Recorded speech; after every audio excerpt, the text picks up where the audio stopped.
Welcome to today's episode of the Blueprint Podcast, where we throw out the old blueprints so we can learn to become who we were always meant to be. I'm your host, Jason Smith. If you haven't already, make sure you click the subscribe button and share the podcast with your friends on social media and tag me in it at JBirdFit. Today, I have a very special guest for you. She's a wellness consultant and behavioral health coach, Leanne Gerstbrine. Yes, and Jason, thank you for having me. My background, I'm one of those people who's fortunate in that I get to do work that I always knew that I was meant to be doing. Now, of course, I wasn't always sure what that looked like. Started out, I got my bachelor's in exercise science with a minor in health and wellness. And it was my second job out of college where I was working as a trainer and as a nutrition coach that I started to pick up on this common trend. And that was that when it came to our behavior, and especially our health behavior, but really just our behavior in general, most of us knew the things that we should be doing. We just weren't doing them.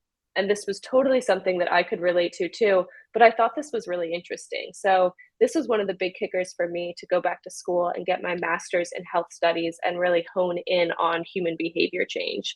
Why is that, right? And with that too, I realized telling people what to do doesn't work, right? Like, when's the last time someone told you what to do?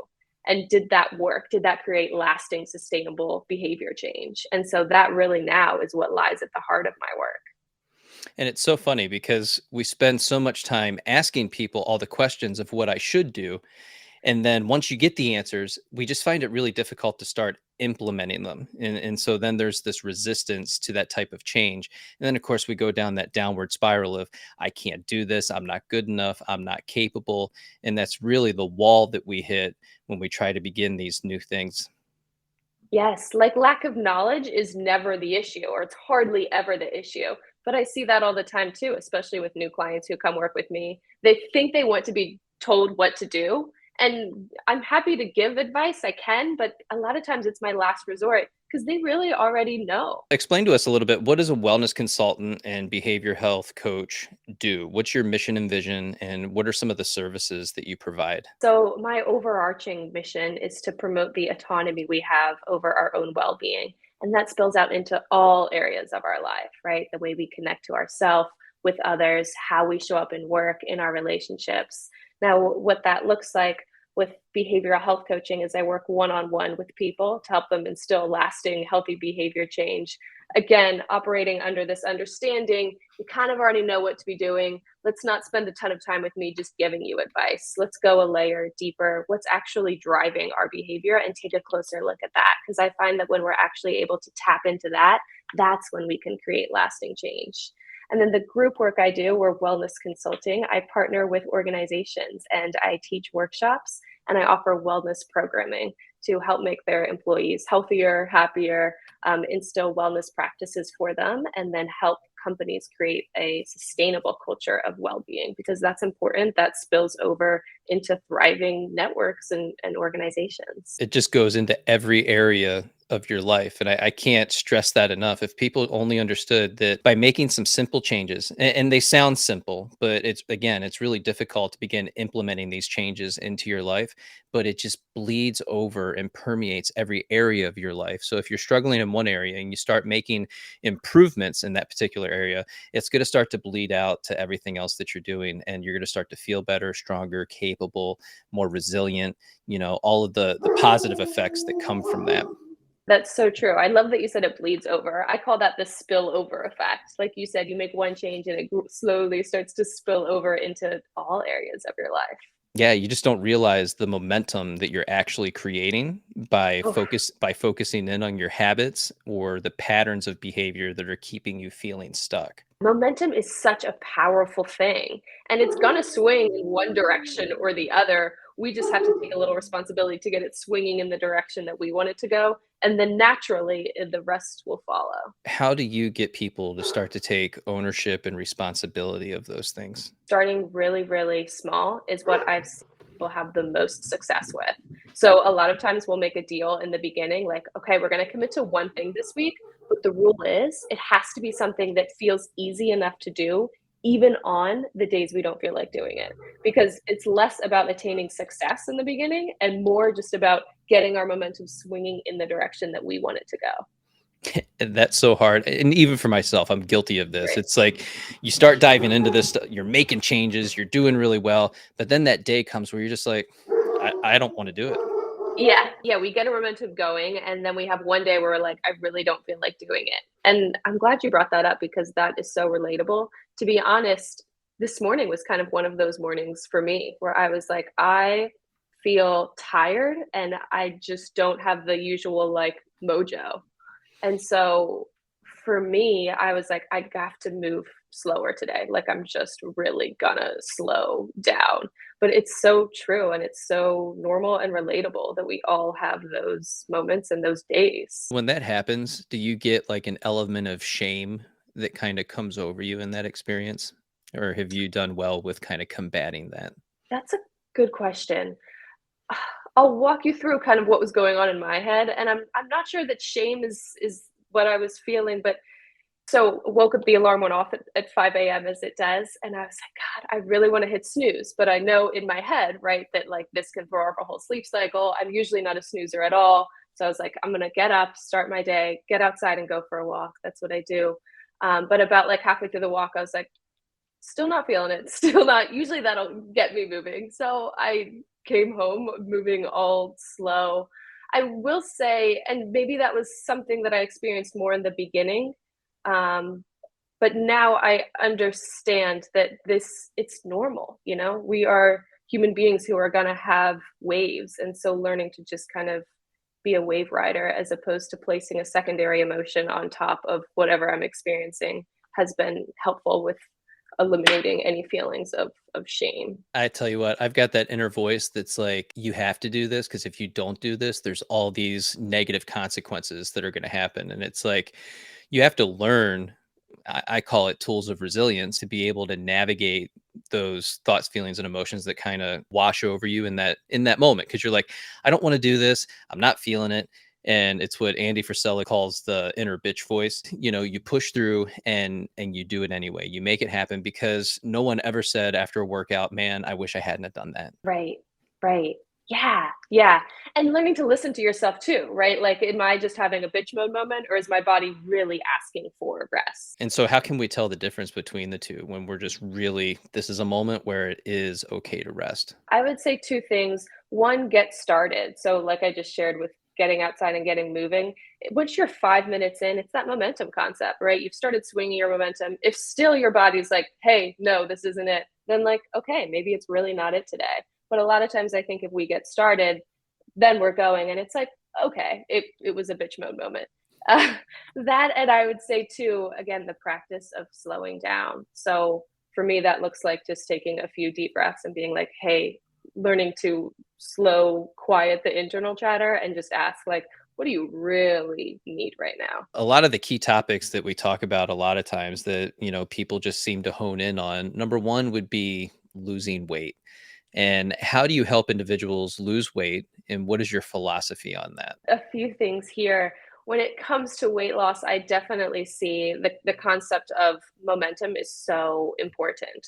So, going back to what I shared about starting with something that feels easy enough to do, even when we don't feel like doing it. So, week one, we're going to make a commitment, and this can be however big or small you want it to be, right? But the whole idea is that you are in the driver's seat. So I'm like a passenger next to you, but really you're steering and you're setting the pace. So if you're ready to go hard week one, great. Like we're going to outline, okay, what do we, what's that look like? The specifics of that as far as a movement goal, a nutrition goal. But a lot of times we're not ready to go that hard that fast because we've tried that in the past and then we've gotten burnout and then we quit. And then, like you said, we think there's something wrong with us because we can't do it. And then When in unfortunately that reality, becomes a cycle that you repeat. yes, Yeah. yes. And that's how we get kind of stuck.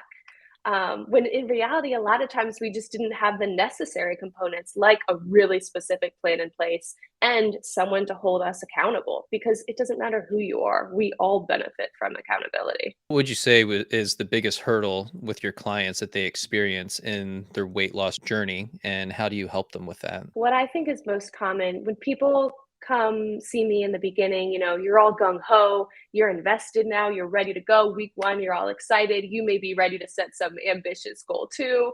And so that's like week one, week two, that momentum's really much alive. And then the excitement, like the sexiness of it kind of wears off.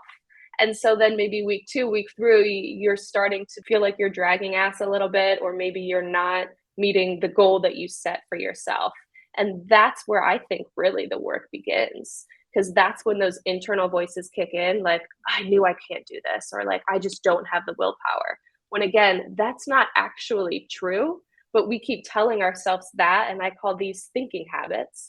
And these thinking habits are creating physical habits. So that's where like we got to get in there and say, okay, what is this voice you're hearing? Can you identify it? And for some people, it's a clear thing, right? Like I just don't have the willpower. I've had other clients describe it as just like a underlying hum in the background of just feelings of that, or produce feelings of defeat or discouragement. So we're identifying those and then choosing ahead of time how we want to respond to them when they come up. So maybe week three, you were experiencing a lot of that. Then we're going to talk about that. And then, okay, this upcoming week, all you have to focus on this week is how we're going to respond to those thinking habits that are creating our physical habits. And it's one of those things we're so used to looking at the evidence of why we can't do something that we don't look for the evidence of why we can. We're not celebrating the small wins along the way. I got up today. I got out of bed. Each one of those little things is a win. I drank a liter of water. That's a win. I went to the gym. That's a win. And we have to learn to celebrate each one of those and see that as evidence for support of why we're going to be successful with our journey. Yeah. That's such a good point. I mean, the brain's negativity bias, right? For every, we're attracted to about a 5 to 1 negative to positive emotion thought ratio. And that's a survival mechanism that our brain has evolved over time to help us survive. But I think understanding that is important because it can help give ourselves compassion. And compassion is way more productive in producing long-term change than just beating ourselves up. I can tell you one way that I've learned to manage my stress and anxiety has been through breath work. But I'm curious, what are some of the key ways that we can begin to manage stress, not only at work, but in the home with our families as well? I would say it starts really small, again, of course, with ourselves. Checking in with our breaths, practicing inserting deep breaths is a really good start. And when we start to do this, for example, before a meeting in the workplace, then it's slowly going to start to trickle over into other parts of our life, like in a heated conversation with our partner at home. But the thing is here too, like again, we know we should be doing these things. We're just not always doing them, or we haven't practiced them consistently enough to reap the rewards from them. So we got to be really intentional about, okay, let me outline, like, when am I going to practice this and how? So for a lot of people, that looks like quite literally scheduling it in their calendars, writing it down, checking on off their to-do list, or putting a reminder on their phone. I have one that goes off at 2:30 p.m. every afternoon that's like, reminder, check in with yourself. So getting really intentional about when we're going to do these things and how we're going to get them done. I want everybody to listen to what she just said right there because I think it's really important. Those simple reminders that you put into your phone have the power to move your mind and create that. Again, we're talking about the momentum in the direction that you actually want to go, especially if you're somebody who's suffering from a low sense of self worth that I think so many of us struggle with. You can put in an alarm for I am loved. And that goes off 3 or 4 times a day, whatever it takes. And you're going to have that positivity that just pops in that reminds you, yes, I am loved. I do love myself. I can do this and I'm moving forward. This is happening. I love that, Jason, for two reasons. Two thoughts just popped up. One being like what you're describing is a trigger, right? Something that triggers our brain. And practiced enough, soon that's going to become natural, right? Like anything. So we won't always need to insert these triggers. And that's why they're so effective. And then the other thing, too, is really taking time to feel what that feels like underneath the thought, right? So you had mentioned like reminding ourselves, I'm really loved. So sometimes it's easy to see that on your phone and be like, okay, yeah, I'm really loved, put it down and go back to the next Right. thing. But I've had to get in the habit of being like, oh no, like, let me stop, take a deep breath, do whatever I need to do to feel the emotion that's underneath that thought, because it's the emotion that is really driving here that's really going to make it sticky in our minds and in our bodies. Yeah, how can I make that a part of my DNA that is just something that exists within me that I recognizing I am love. It's not just that I'm loved, I am love. So this is always a good one. And it gets me because for the longest time we take stress, but then we also take our relationships to food and other things. And for me it was always Chips Ahoy, chocolate chip cookies. I could sit down after a busy day at work or I'm stressed over something else and I can take down a tube of cookies and it's like, oh, afterwards you're like, man, I feel so great. But as the weeks go on and they carry on, obviously your fitness suffers because of it. This is probably one of the most controversial topics, but what does it mean to actually eat healthier? Okay, so first I want to acknowledge how normal that is too. I definitely had my own emotional eating thing that I had to work through. And it was a big part of my realization like, whoa, I'm in this field. I'm a personal trainer and nutrition coach, and I eat every time I get sad. And not only do I eat, but like I eat a lot. Right. Clearly, there's more here. But we're So just blind to it. We don't recognize it. It's just something that we do. We've always done. That coping mechanism has always been there. The food that whatever the particular food is might change over the years, but it's always like from what I've seen, it's always that one particular thing that you go to every single time. for me, it was one food group. It was carbohydrates and any and all of it. That's Yeah, good and though. you're right. I mean, it took it took years for me to be like, "Whoa, this is actually really what's going on here." For a while, it was just a habitual reaction. To your first question about what it means to eat healthy, what a question. This will, of course, look different for all of us. I have clients come to me like, well, is intermittent fasting good for me or bad for me? And I'm like, there's one way to find out. Some people respond really well to it and others don't. Can So we can I we will, divert for a second? What are your thoughts on intermittent fasting? Because you got people like James Smith that says, "Oh, so you just ate less today."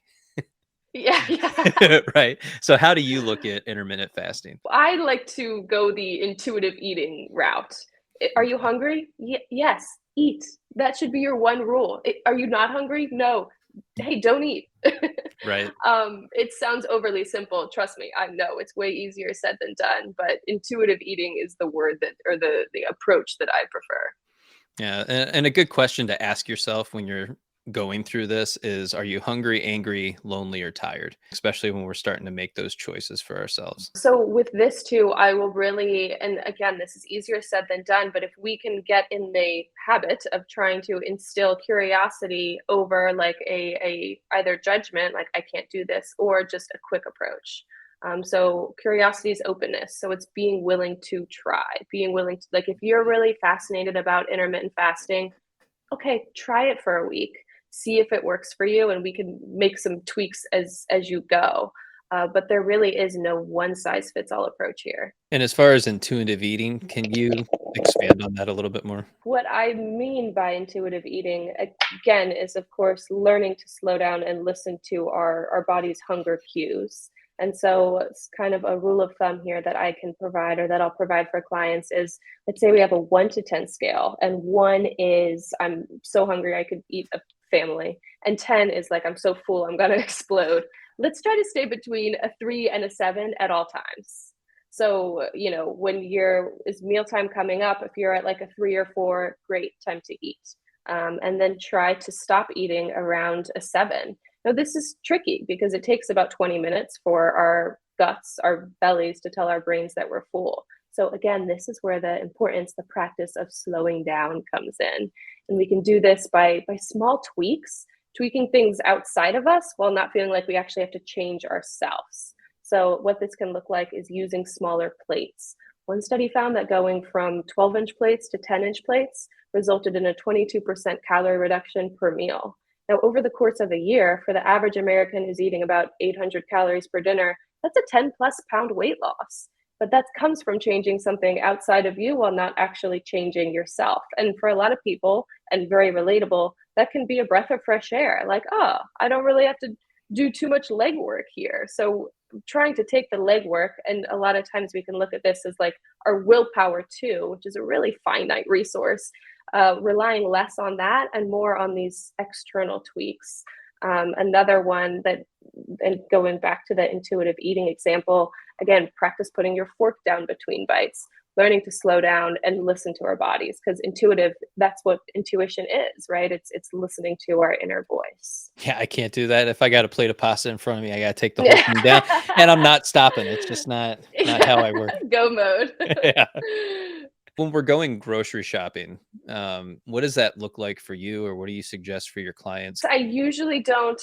My certification is a nutrition coach. I'm not a registered dietitian. Okay. So I will not provide meal plans for clients.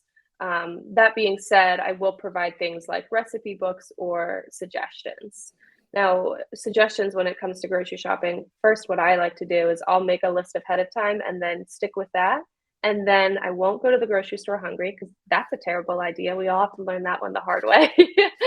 But these things, I'm sure, and then two, we should be staying on like the outskirts of the grocery aisle or the grocery store, right? Most of the stuff inside the middle of the grocery store is not where we want to be spending most of our time nor money. But I'm not saying anything that other people haven't said before. I'm the same way when it comes to just going to the grocery store. It's stay on the outskirts. I generally eat of the earth. However, I'm also not limiting myself completely from some of the things that I really enjoy. I don't have the Chips Ahoy cookies, but the Aldi fresh baked cookies are actually pretty good. So once a month I get a container, and I limit myself on how much I'm willing to actually take in. And I think that's for most of us, that's going to be okay. Absolutely, right. Yeah, because it should never feel like restriction. That's when we start to drain ourselves of our willpower, and then eventually we tap out. So it should feel more like balance and like, oh, I get to create some balance here, as opposed to like, oh, I can't eat that. I can tell you I'm in this place right now of restriction is just going to have to happen. Last year, I was recovering from shoulder surgery and a neck injury. And so, if you've ever had a shoulder surgery or you know somebody that has, it takes a while to recover from that. It's easily 10 months. And it's really at the 1 year mark where you're like back to doing push ups and pull ups, and you're feeling really strong and capable of doing things. Here we are a year later, and I've added a lot of muscle, which is great, but the scale isn't changing. So for me, I'm getting a little frustrated with that because at 185, I feel like I should probably be around 15 pounds at least lighter than where I'm at right now. So for those of you who are struggling with some of this stuff, just recognize that, the numbers on the scale don't necessarily matter, because when you add on muscle, it's really, I look at how I feel overall. And so right now, I'm feeling a little overweight at 185, but that's definitely been a struggle for me. What kind of advice would you give to somebody who's going through something like that? Yeah, I'm glad you said that about the scale. Throw it away. Yeah. Or bury. I've had people put it in their closet, and that's great because we can get really married to a number, which is instinct. We want to see results for the work we're putting in. Let's try to shift more into, like you said, how am I feeling? Those are the results that we're after, because that's really the genuine thing that's going to make it stick. Feeling good feels good, and there's a reason it feels good to feel good. And so once we can tap into that, naturally, then we're just going to keep wanting to do more of the same things that make us feel good. Anything else is kind of short term. It's usually more extrinsic, and therefore it doesn't always result like lasting sustainable change. So really being able to tap into, how do I want to feel, and what are the things I'm doing that make me feel that way? If we can focus more on what we want, we really tend to overlook that in the change process. We tend to get really honed in on like, okay, I will do this, I won't do this. Like, oh, I will eat 1,500 calories this week and per day, and that's it. But but really, we're spending a lot of energy there, which can be draining, and less energy on like, wait, what do I really, really want, and how do I want to feel? And let that practice, letting that be the driver of our behavior. So when we're in those moments, like, I really want the cookies, practice like inserting, okay, long term, like, how do I want to feel? We're just practicing thinking that more and more, and that mental muscle will grow over time. A tool that we can give to people is the power of journaling. And I Mm. suggest this for everyone. When you're going through that experience or you're having that hard time or you're having these negative thoughts, feelings, and emotions, sometimes grabbing a sheet of paper and a pen, it doesn't have to be anything fancy. It doesn't have to be a leather-bound journal and $100 pen. You just grab a sheet of paper and a pencil, a writing utensil, and just go to town and start writing what you're actually feeling in that moment.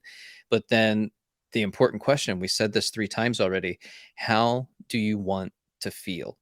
Because right now you're feeling one thing, but how do you want to feel? And then how can you close that gap in that moment to get to where you want to be? Yeah, yeah, that's good, Jason. And that can start because I've had people be like, well, where do I even begin with journaling?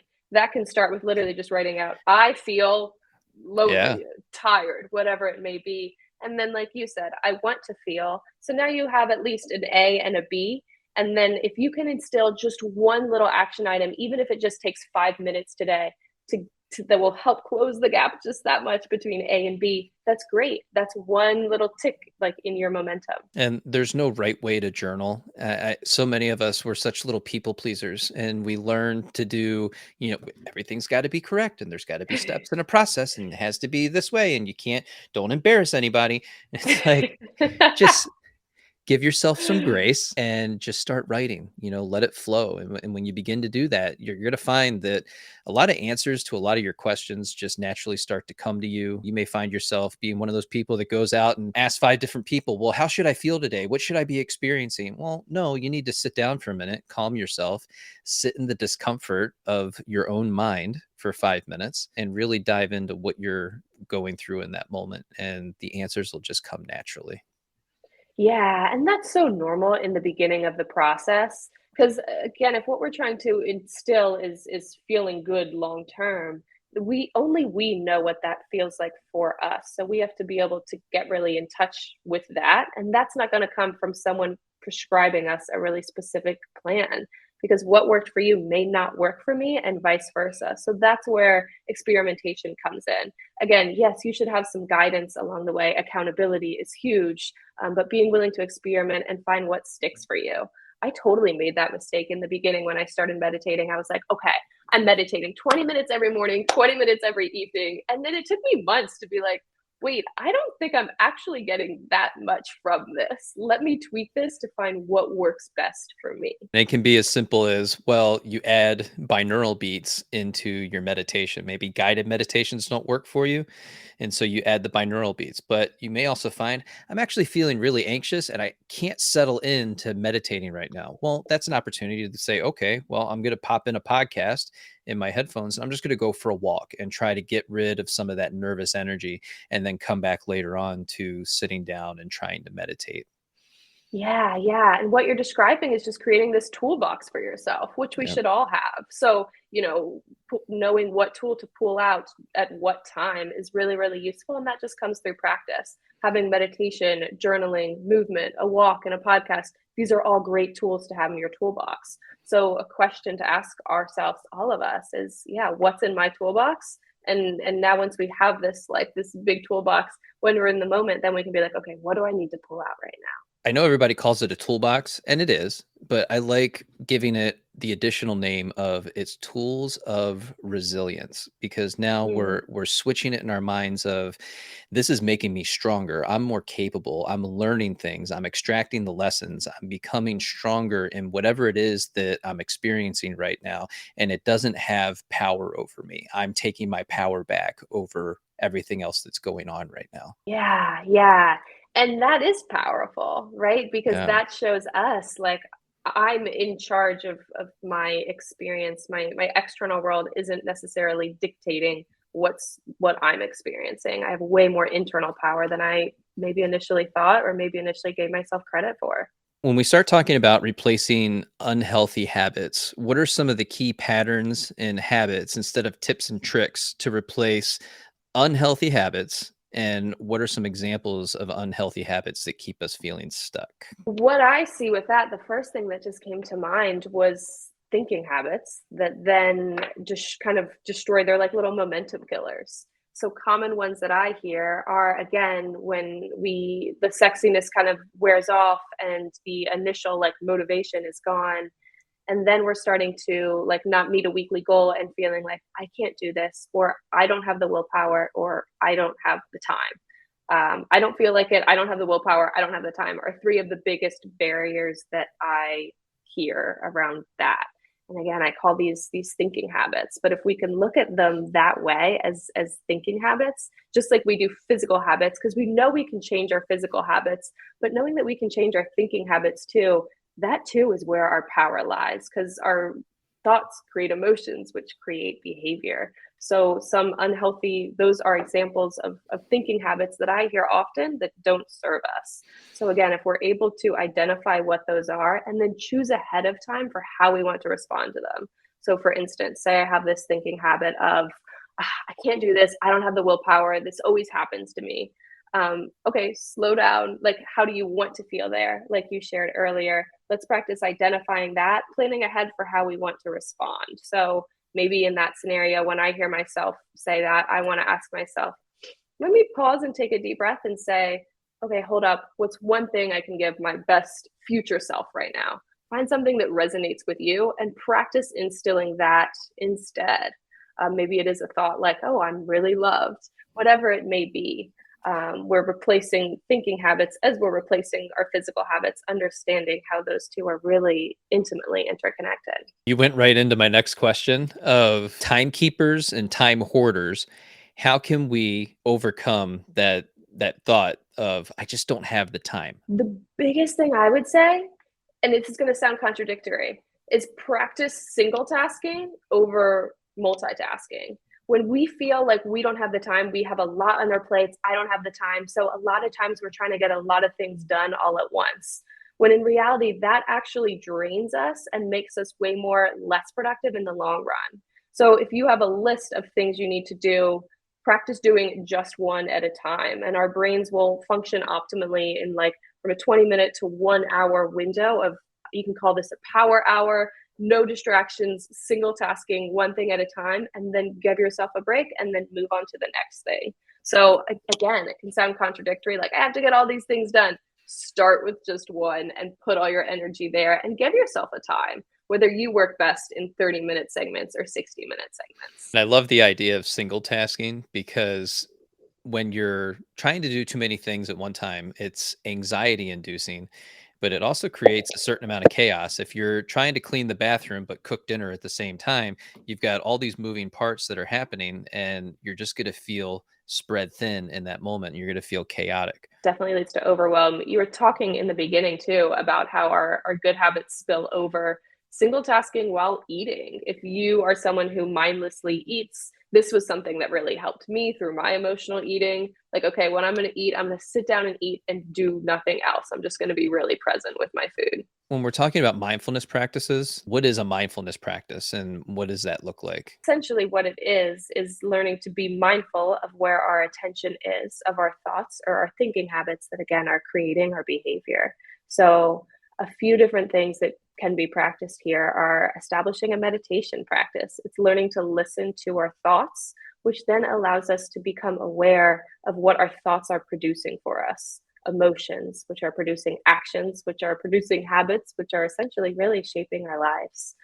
So, again, a meditation practice, breath work, learning to slow down, just the act of tasking, practicing slowing down and checking in with ourselves and with our minds. Hey, where am I at right now? What thoughts am I entertaining? And are these conducive to producing what I want to produce? Leanne, I want to thank you for being a part of the podcast today. If I wanted to work with you directly, what does that process look like? And where can people find you and your coaching services? So you can head to my Instagram, LGBWell, or you could head to www.lgbwell.com. Now, again, I offer wellness programming for companies and one-on-one behavioral health coaching. So most of the time when people come see me for behavioral health coaching, it is through weight loss. Weight loss has always been a passion of mine. I mean, growing up, my favorite show was The Biggest Loser. I worked at a youth weight loss camp growing up. Like, I love it.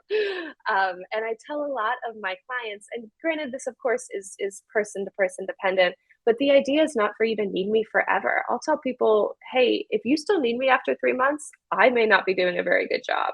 Now, of course, this will vary a little bit person to person, But again, the idea is not for you to work, for us to work together forever. It's for you to get the tips, the tools you need in your toolbox, or some practices to instill and have someone to hold you accountable until you feel like you have that self accountability instilled to be doing it on your own. That is the one on one stuff. And then companies, I really encourage leaders. If you don't have any kind of wellness program within your organization, I mean, net thriving can vary up to 70% based on the well being of your employees alone.